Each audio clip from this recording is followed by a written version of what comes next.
Assalamualaikum warahmatullahi wabarakatuh. Wargi Dustira, bagaimana kabarnya? Ketemu lagi dengan saya Teteh Yuni pada obrolan singkat seputar kesehatan. Obrolan santai saat ini dikemas dalam podcast Dustira.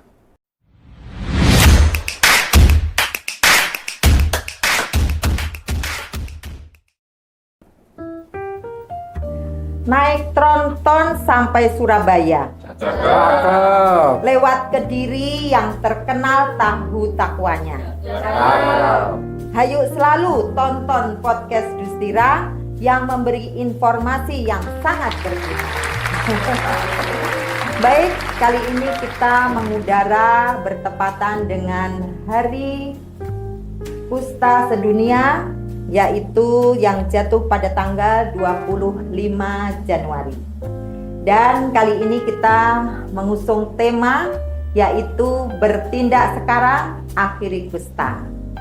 Dan pada kali ini kita hadirkan narasumber yang sangat kompeten dan yang sudah terkenal di kalangan emak-emak. Dr. Agus Waluyo, SPDV. Wargi Dustira, semoga agar lebih kenal lagi, kami persilahkan dokter untuk memperkenalkan diri. Terima kasih Teteh cantik. Terima kasih. Saya Dr. Agus Waluyo, saya spesialis dermatovenerologi dan estetika yang berdinas di Dustira. Terima kasih.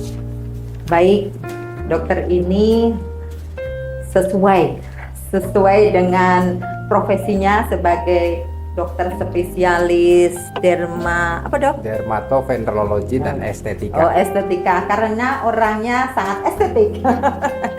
Baik,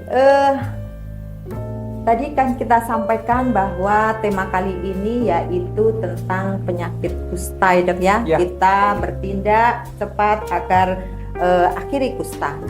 Dok, mungkin wargi Dustira banyak yang belum tahu tentang apa sih penyakit kusta itu dan kenapa sih penyakit kusta kok diperingati, Dok?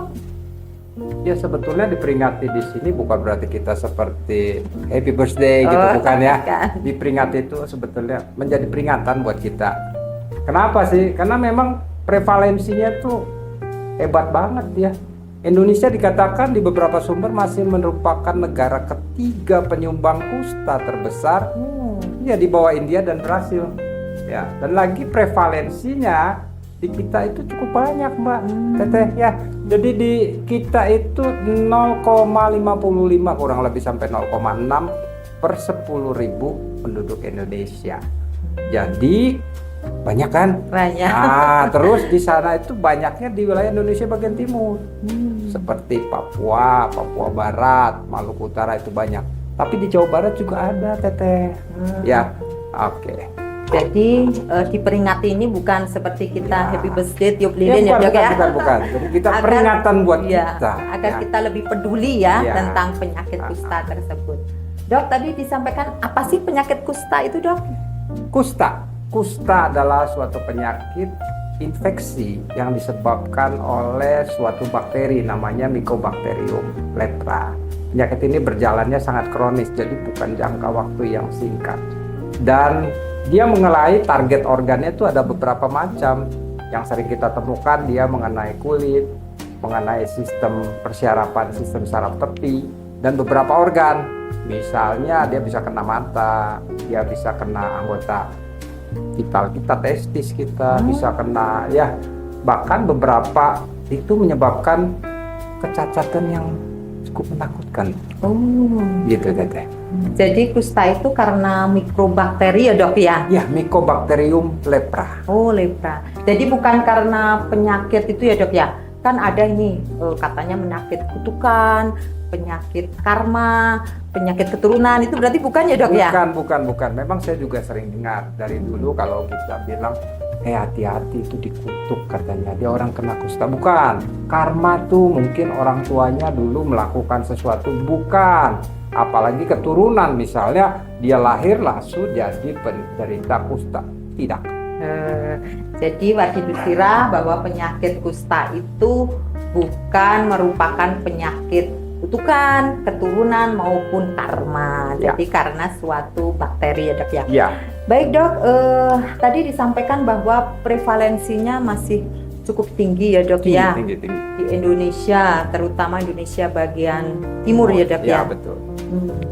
Baik dok, nah ini kita akan masuk ke dalam, tadi sudah tahu apa itu penyakit kusta dan ternyata bukan juga penyakit kutukan, sehingga kita masuk dalam mitos ataupun fakta. Ada pernyataan-pernyataan yang di masyarakat ya dok ya. Baik dok, sekarang ada penyakit kusta itu mudah menular, itu mitos atau fakta dok? Kan tadi saya sudah bilang sebetulnya bahwa mitos penyakit ini mudah menular salah, karena dia berjalannya suatu penyakit ini penyakit yang kronis. Dia perlu, kita itu kalau tertular itu perlu hubungan yang erat, karena beberapa sumber mengatakan kita berhubungan dengan penderita kusta baru setengah tahun bahkan 10 tahun kemudian kita bergejala. Jadi mitos bahwa kusta adalah mudah menular salah teteh. Oh salah, berarti nilainya 0 ya dok ya? Salah teteh. Baik, yang kedua dok, ini penyakit kusta karena menakutkan nih. Kusta tidak bisa disembuhkan. Nah, itu mitos atau fakta dok? Itu juga salah, tentu mitos ya. Kenapa mitos? Kita semua tahu Mycobacterium leprae itu bisa diobati ya. Mycobacterium leprae itu bisa diobati dengan terapi yang namanya multi drug treatment. Memang pengobatan kusta itu tidak makan waktu yang singkat.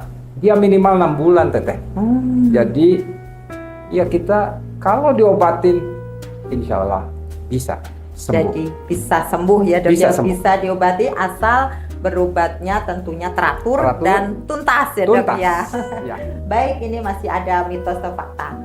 Nah ini kalau sakit kusta pasti cacat, itu benar gak dok? Kalau dibilang pasti tidak. Kalau kita mengetahuinya secara dini, berobat secara teratur, angka kecacatannya pasti akan rendah. Dan saya tegaskan tidak pasti cacat, karena pada saat kita mengobatinya dengan baik, tuntas tadi kata teteh, insya Allah tidak ada cacat. Dan untuk mengakses pengobatannya ini dok, bagaimana dok? Apakah susah atau gampang dok?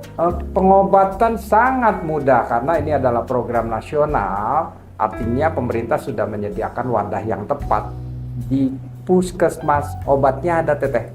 Jadi yang penting kita datang ke puskesmas, berobat ke sana, insya Allah disediakan obatnya. Oh iya. Jadi jangan khawatir nih apabila wargi Dustira menemukan tetangganya atau temannya yang tadi sudah disampaikan dokter memiliki tanda-tanda bahwa dia didiagnosa kusta, pasti ada obatnya dan obatnya juga Disediakan di ya. puskesmas sudah ada. Berarti gratis ya dok ya? Gretong. Gretong. Baik dok, ini kita sekarang lebih ke pencegahan dok ya. Tadi kan sudah disampaikan bagaimana penyakit kusta itu, dan untuk deteksi dini dan penanganan penyakit kusta ini dok, bagaimana dok? Deteksi dini penanganan penyakit kusta ya. Pertama kita harus mengetahui tanda-tanda kardinal suatu penyakit kusta ya, karena ada 3 tanda utama. Yang pertama tentu adanya bercak berwarna merah atau putih tapi disertai mati rasa. Mati rasa ini anestesi atau baal kalau kita bilang. Nah, yang ketiga kita akan menemukan kuman Mycobacterium leprae-nya apabila kita melakukan pemeriksaan dengan kerokan kulit. Kerokan kulitnya di mana? Ya di tempat-tempat yang ada tadi, misalnya bercak putihnya ada di misalnya di lengan, itu diambil. Tapi yang jelas di telinga 2 biasa kita ambil tuh, kanan kiri. Tapi kita melakukan pemeriksaan dengan pemeriksaan mikrobiologi akan ditemukan basil tahan asam di situ. Dan itu menunjukkan ada infeksi Mycobacterium leprae. Gitu kira-kira. Jadi tadi cara-cara untuk deteksi dini ya dok ya. Dok, kalau untuk tadi kan ada mendeteksi dini, terus mungkin ada upaya pencegahan ya dok ya, agar tidak timbul penyakit kusta itu gimana dok? Sebetulnya upaya pencegahan vaksin sampai sekarang masih diteliti, belum ada si vaksinnya ya.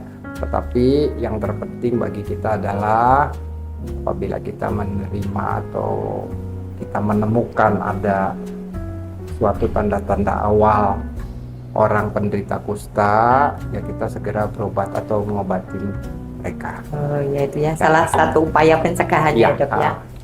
Baik, nih Dok, masih juga ada selain tadi mitos-mitos yang beredar Dok, tapi masih kita dapatkan juga stigma dan dampak sosial kepada penderita kusta. Bahkan dampak sosialnya itu mengakibatkan lebih berat secara psikologisnya dibandingkan penyakitnya. Itu gimana Dok?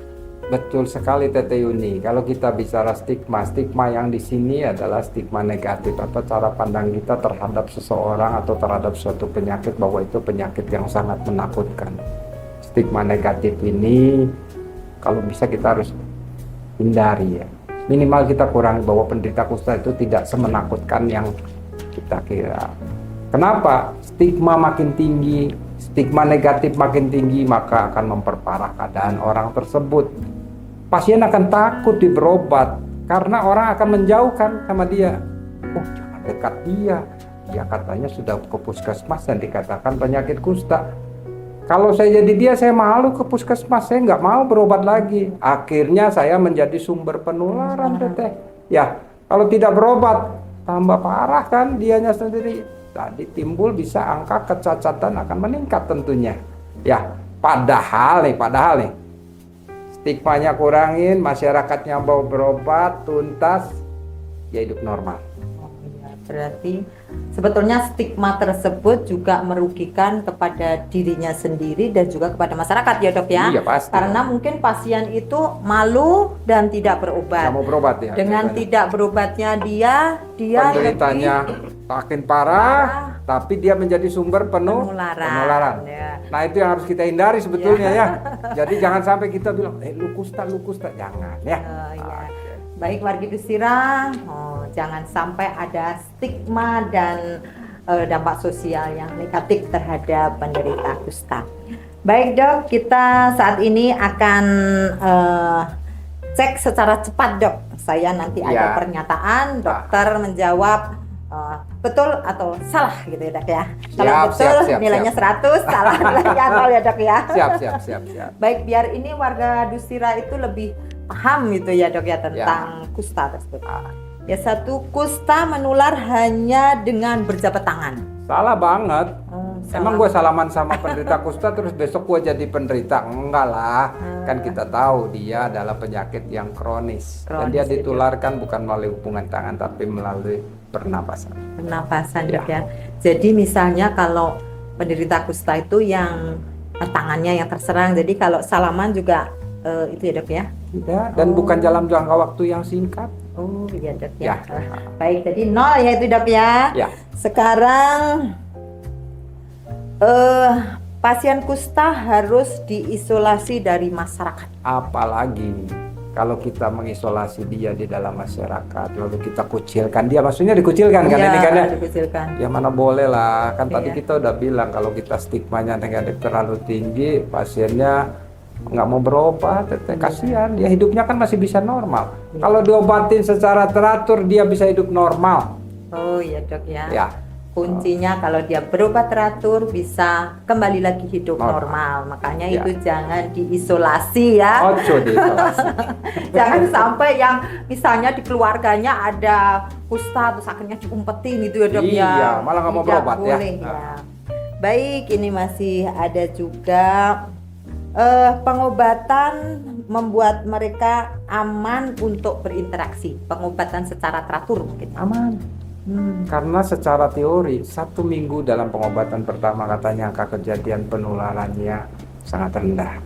Jadi misalnya kan nanti kita tuh yang ya juga sekedar aja tahu nanti ada obat yang diminum, itu yang di depan petugas 1 kali minum obat itu sekitar 7 hari minum obat yang di rumah katanya penularannya sangat rendah. Rendah sekali ya Dok ya. Berarti betul ya Dok ya, kalau berobat berarti lebih aman untuk kita dan juga untuk penderitanya juga ya. Betul. Baik, ini satu lagi tadi menyampaikan bahwa pengobatan harus tuntas dan teratur. Nah, ini pengobatan kusta adalah gratis. Itu betul salah dok? Betul dong. Negara sudah memberikan fasilitas karena ini itu termasuk program nasional sebenarnya. Eliminasi nasional. kusta itu sebaiknya bisa dilakukan dengan lebih baik. Tentunya pemerintah memberikan fasilitasi, dia memberikan obat gratis di puskesmas. Puskesmas ya. Jadi obatnya gratis, Gretong. Ya, Gretong. Baik dok, tadi di dalam tema Hari Kusta Sedunia ini ada suatu ajakan bertindak akhiri kusta. Nah ini gimana dok masuknya dok? Ini maksudnya begini Pak, ini memandang pada diri kita sendiri sebetulnya. Yang pertama kita harus mengedukasi diri kita. Artinya bagaimana mengedukasi diri kita? Kita tahu sih bagaimana itu tanda-tanda awal penyakit kusta, bagaimana kita harus berobatnya. Ini nomor satu. Yang kedua, hindarkan stigma negatif yang ada di pikiran kita bahwa kita itu penyakit kusta itu bisa disembuhkan dan orangnya bisa hidup kembali normal, jadi nggak perlu takut ya. Yang ketiga, apabila kita menemukan atau ada orang nih kecenderungan sakit kusta, segeralah berobat ke puskesmas karena di sana tadi bilang Gretong ya. Terus yang ketiga, dalam upaya pendukung program kesehatan pemerintah, maka tolong kita jangan mendiskriminasi penderita kusta. Ya. Tentunya ajakan bertindak akhiri kusta ini harus kita laksanakan secara nyata ya dok ya. Baik dok, luar biasa.